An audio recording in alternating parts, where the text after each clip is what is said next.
বুঝেছি, আজকে আমার কাছে টাকা নেই তাই তুমি আমাকে ছেড়ে চলে যাচ্ছ। আর তোমরা মেয়েরা না এরকমই হও। আচ্ছা তাই? তুমি একবার নিজেকে জিজ্ঞেস করো তো, আমি কি সত্যিই তোমাকে টাকার জন্য ছেড়ে চলে যাচ্ছি? আচ্ছা, তুমি কি আমাকে কোনো সম্মান দাও? আদৌ কি তোমার কাছে আমার কোনো মূল্য আছে? তোমাকে আমি দিনে 10 বার কল করি, কিন্তু তুমি একবারও কল ব্যাক করো?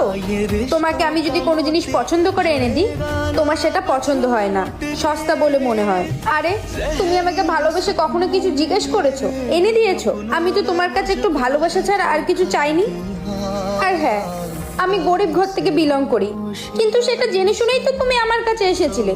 তা সত্ত্বেও তুমি বারবার আমাকে টাকার গরম দেখাও। কিন্তু এত কিছুর পরেও যাতে আমাদের এই সম্পর্কটা নষ্ট না হয়, তাই জন্য আমি অ্যাডজাস্ট করে এই সম্পর্কটাকে রাখার চেষ্টা করেছি। কিন্তু আমার এখন মনে হয় এই সম্পর্কটা থেকে বেরিয়ে আসাই ভালো, কারণ একটা সম্পর্ক টিকিয়ে রাখার জন্য দুজনকে অ্যাডজাস্টমেন্ট করতে হয়। একতরফা অ্যাডজাস্টমেন্ট